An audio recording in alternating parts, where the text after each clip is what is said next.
ఏంటి రాత్రి ఎండలో పనిచేస్తున్నావు అని కేదార్ రావటంతో కాసేపే కదా అందుకని చేస్తున్నానని ధాత్రి అంటుంది. కాసేపైనా కందిపోతావు ధాత్రి అని కేదార్ ఉఫ్ ఉఫ్ అని ఊదుతూ ఉంటాడు. కేదార్ ఏం చేస్తున్నావు అని ధాత్రి అడగటంతో మామయ్య ఏం చెప్పాడు, నిన్ను పువ్వుల్లో పెట్టుకొని జాగ్రత్తగా చూసుకోమని చెప్పాడు కదా, అందుకే ధాత్రి నీకు ఎండ తగలకుండా ఇలా ఊదుతున్నాను అని కేదార్ అంటే, చూడు కేదార్ మనకు ఆల్రెడీ పెళ్ళైపోయింది, నువ్వు మళ్ళీ నన్ను ఇలా ఫ్లర్ట్ చేస్తూ పడేయాల్సిన అవసరం లేదు అని ధాత్రి అంటే, పెళ్ళి అయిపోతే మాత్రాన ఫ్లర్ట్ చేయకూడదని ఎక్కడైనా రాజ్యాంగంలో రాసి ఉందా ధాత్రి? పెళ్ళైన తర్వాతే భార్యల్ని బాగా చూసుకోవాలి, ఇలా మాటలు చెప్తూ వాళ్ళ నవ్వుల్ని రోజు మనం చూస్తూ ఉండాలి అని కేదార్ అంటే, నువ్వు ముందు ఇక్కడి నుంచి వెళ్తావా లేదా, నువ్వు ఉంటే నేను పని చేసుకోలేను అని ధాత్రి అంటుంది. నేను వెళ్ళనని కేదార్ అంటే, వెళ్తావా లేదా అని ధాత్రి అరుస్తూ ఇద్దరు ఒక్కసారిగా పగలబడి నవ్వుకుంటూ ఉంటారు. ఇదంతా చూస్తున్న వైజయంతి, ఆస్తి లేదు అంతస్తు లేదు, ఎవడికి పుట్టాడో తెలీదు, అయినా కూడా వాళ్ళు ఎలా సంతోషంగా ఉన్నారో చూడమ్మి అని వైజయంతి అంటే, అదే కదా అత్తయ్య, తాగుబోతు మొగుడు వచ్చి రోజు దాన్ని కొడుతూ తిడుతూ ఉంటే అది చూసి సంతోషిద్దామనుకుంటే, చూడు నా కళ్ళ ముందరే ఎంత సంతోషంగా ఉందో, అసలు నా మొగుడు నన్ను పట్టించుకోవటం లేదన్న బాధ కంటే వీళ్ళిద్దరూ సంతోషంగా ఉన్నారన్న బాధే నన్ను కలిచివేస్తోంది అత్తయ్య అని నిషి అంటుంది. వదిన, పూజ మొదలు పెడదామా అని ధాత్రి అడగటంతో మెహతా టీం కూడా కాసేపట్లో వస్తారమ్మ కోష్కి, పూజ మొదలు పెట్టేద్దాంలే అని సుధాకర్ అంటాడు. అమ్మ కోష్కి ఎందుకైనా మంచిది మెహతా టీం వచ్చి వెళ్ళేదాకా యువరాజు కారులో కూర్చొని ఉండి ఈ పూజకి దూరంగా ఉండటమే మంచిది అని సుధాకర్ అంటే, అదెందుకు మావయ్య, యువరాజు ఈ ఇంటి మనిషే కదా, ఎందుకు మీరు దూరంగా ఉండమంటున్నారు అని ధాత్రి కేదార్ అంటాడు. అంటే యువరాజు గురించి న్యూస్లో అలా వచ్చింది కదా, అందుకే మెహతా టీం ఇటువంటి విషయాల్లో చాలా స్ట్రిక్ట్గా ఉంటారు, ఎందుకైనా మంచిది యువరాజు కారులో కూర్చొని ఉండటమే మంచిదని సుధాకర్ అంటే, ఏందబ్బా నీకేమైనా మెదడులో పురుగు తిరుగుతున్నాడా, మన ఇంటి మనిషిని నువ్వు పూజకి దూరంగా ఉండమని చెప్పటం ఏంటి అని వైజయంతి అరుస్తూ ఉంటుంది. చూడు ఈ బుద్ధేదో ఇలాంటి పనులు చేయక ముందు ఉండాలి, నేను మన మంచి కోసమే చెప్తున్నానని సుధాకర్ అంటే, చూడు యువరాజు ఇక్కడే ఉంటాడు, లేదంటే నేను నా కోడలు కూడా ఈ పూజలో ఉండము అని వైజయంతి అంటుంది. పోనీలేండి మావయ్య అని ధాత్రి కేదార్ చెప్తున్నా కూడా, లేదు యువరాజు ఉంటే ఈ పూజ జరగదు, మెహతా టీం వచ్చి వెళ్ళే వరకు యువరాజు వెళ్లాల్సిందే అని సుధాకర్ పట్టుపడతాడు.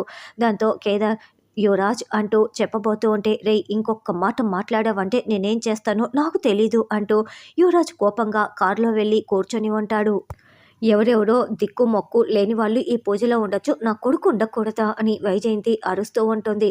అతయ్య మనం కూడా వెళ్దాం పదండి, పూజలో ఉండనవసరం లేదు అని నిషి అంటే, మనం వెళ్తే మనల్ని బతిమలాడి ఇక్కడికి తీసుకురావటానికి మా ఆయన కౌశికి వస్తారనుకుంటున్నావా అమ్మి, మనం లేనిది మంచిది అనుకుని వీళ్ళు పూజని పూర్తి చేసేస్తారు, మనం లేకపోతే ఈ జగదాత్రి కేదార్లు ఇంకా ఇంకా రెచ్చిపోతారు, ఏం జరిగినా సరే మనం ఇక్కడ ఉండి ఈ పూజని చూడాల్సిందే అని వైజయంతి చెప్పటంతో అలాగేనని నిషి సైలెంట్ అయిపోతుంది. మెహతా టీం రావటంతో సుధాకర్ వాళ్ళని రిసీవ్ చేసుకుంటారు. అమ్మ శంకుస్థాపన చేసేవాళ్ళు ముందుకు రండి అని పూజారి గారు పిలవటంతో, శ్రీవల్లి నువ్వు కూడా రా అని కౌశికి పిలుస్తుంది. ఏంటి శ్రీవల్లి ఎందుకు వస్తుంది, శ్రీవల్లికి ఈ ఇంటికి అసలు సంబంధమే లేదు అని నిషి వైజయంతి అరుస్తూ ఉంటారు. నిషి అలా మాట్లాడకు, శ్రీవల్లి కూడా ఈ ఇంటి ఆడపిల్లే కదా, ఎందుకు సంబంధం లేదు, ఆడపిల్లలు ఎవరైనా కూడా శంకుస్థాపనలో పాల్గొనొచ్చు, నువ్వు వెళ్ళు శ్రీవల్లి అని దాత్రి చెప్పటంతో రా అంటూ కౌశిక్ కూడా పిలుస్తుంది. ఇక దాంతో వైజయంతి నిషి కోపంతో రగిలిపోతూ మౌనంగా చూస్తూ ఉంటారు. అలా కౌశికి శ్రీవల్లి ఇద్దరు శంకుస్థాపన కార్యక్రమంలో పాల్గొంటూ ఉంటే, నేను ఎంత దూరం చేద్దామనుకుంటే ఈ అమ్మి అంత దగ్గరైపోతుంది అని వైజయంతి రగిలిపోతూ ఉంటుంది. అమ్మ తర్వాత ఈ ఇంటి పెద్ద కొడుకు పెద్ద కోడలు అని పూజారి గారు చెప్తూ ఉంటే, ఏమయ్యా ఈ ఇంటికి ఒకే ఒక వారసుడు ఉండేది, ఇద్దరు లేరు, ఏం మాట్లాడుతున్నావో అర్థమవుతోందా అని వైజయంతి అరుస్తూ ఉంటుంది. క్షమించండమ్మా, తెలియక మాట్లాడాను, ఇదిగో ఈ అబ్బాయిని చూసి మీ తొలి సంతానం అనుకున్నాను కాదా, సరే క్షమించండి అని పూజారి గారు చెప్తుంటే, వాళ్ళు ఏ దిక్కు మొక్కు లేక మా ఇంట్లో తల దాచుకున్నారు, వాళ్ళకి మా ఇంటికి ఎలాంటి సంబంధం లేదు అని నిషి అంటుంది. చూడు నిషి అలా మాట్లాడుకు, పూజారి గారు కేదార్ నా తమ్ముడు లాంటి వాళ్ళు, వాళ్ళ చేత కూడా పూజ జరిపించండి, కేదార్ జగదాత్రి రండి అని కౌశికి చెప్పటంతో, థ్యాంక్స్ వదినా అంటూ ఇద్దరు పూజ చేస్తూ ఉంటారు. సుధాకర్ గారు మీ కొడుకు యువరాజ్ రాలేదా అని మెహతా అడుగుతూ ఉంటే, అది కాదండి అని సుధాకర్ మాట్లాడబోతూ ఉంటాడు. అదేంటండి మీ తర్వాత మీ యువరాజే కదా ఈ బిజినెస్ బాధ్యతలు అన్నీ చూసుకోవాల్సింది. ఆ మాత్రం సీరియస్‌నెస్ లేకపోతే ఎలా? ఇటువంటి వాటికన్నిటికి వస్తూ ఉంటేనే కదా మొత్తం తెలిసేది అని మెహతా అడుగుతూ ఉంటే, చూడండి మా కొడుకు యువరాజు వచ్చాడు. అమ్మీ నిషి వెళ్ళి తీసుకురా అని వైజయంతి అంటుంది. నేరుగా నిషి కారు దగ్గరికి వచ్చి యువరాజ్ రా నిన్ను పిలుస్తున్నారు అని చెప్పడంతో, ఏంటి కామెడీగా జోకులు వేస్తున్నావా? ఇందాకేమో వెళ్ళమని చెప్పారు. ఇప్పుడేమో రమ్మని చెప్తున్నావు. నేను వెళ్ళిపోయానని చెప్పు. నేను రానని యువరాజ్ అంటాడు. అది కాదు మెహతా గారు, నువ్వు రాకపోతే నీకు సీరియస్‌నెస్ లేదని మాట్లాడుతున్నారు. నువ్వు రా యువరాజ్ అని నిషి చెప్పడంతో అలాగేనని యువరాజ్ వస్తారు. అదిగో మా యువరాజ్ వచ్చేశారు అని వైజయంతి ధాత్రి చూపిస్తూ ఉంటారు. హాయ్ అండి అంటూ యువరాజ్ షేక్ హ్యాండ్ ఇస్తూ ఉంటే, కౌశికి గారు ఇతనా మీ యువరాజు? ఇతను అండర్ వరల్డ్ డాన్ మీనన్‌కి హెల్ప్ చేసిన అతనే కదా? అంటే ఇతను క్రిమినలా? ఏంటి మీ తమ్ముడు క్రిమినల్ అని మీరు నాకు ముందు ఎందుకు చెప్పలేదు? అసలు ఈ డీల్‌ని నేను క్యాన్సిల్ చేస్తున్నాను అని మెహతా చెప్పటంతో, అది పోలీసులు తప్పుడు కేసు పెట్టారండి. అసలు మా యువరాజు చాలా మంచివాడు అని వైజయంతి చెప్తూ ఉంటే, అయినా కూడా ఇంకా కోర్టులు ఏవి కూడా తేల్చలేదు కదా, మీరు తప్పుగా అర్థం చేసుకుంటున్నారు అని ధాత్రి, కౌశికి, కేదార్ కూడా చెప్తారు. అయినా కూడా నేను ఈ ఫ్యాక్టరీని క్యాన్సిల్ చేసేస్తున్నాను. నన్ను కాదని మీరు ఎలా ఫ్యాక్టరీ కడతారో నేను తేలుస్తాను. ఇదిగో మీరిక్కడ ఇటుకలు పేర్చారు కదా, ఇదే మొదటి చివరి ఇటుక అవుతుంది అని చెప్పి మెహతా వార్నింగ్ ఇచ్చి వెళ్తూ ఉంటే, కౌశికి చిటికెలు వేస్తూ మెహతాని పిలుస్తుంది. ఏంటి ఇక్కడ ఉన్నది ఎవరనుకుంటున్నారు? నువ్వు ఎవరితో మాట్లాడుతున్నావో అర్థమవుతోందా? వజ్రపాటి కౌశికి ఇక్కడ వజ్రపాటి కౌశికి అంటే చిన్న ఇటుక అని అనుకుంటున్నావేమో. ఇటుక ఇటుక పేర్చిన పెద్ద కొండ ఇక్కడ ఉన్నది.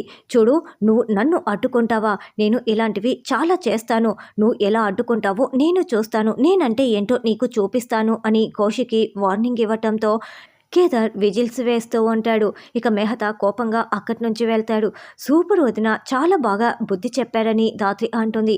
అమ్మ కౌశికి, మామూలుగా మాట్లాడితే సరిపోయి ఉండేది కదా, అయినా కూడా ఇదంతా వీడి వల్ల, ఈ వైజయంతి వల్ల వచ్చింది. ఎందుకు చెప్పావు వైజయంతి అని సుధాకర్ అంటే, అత్త మీద కోపం దుత్త మీద చూపించినట్లు ఏందబ్బా నన్నంటున్నావు అని వైజయంతి అంటుంది.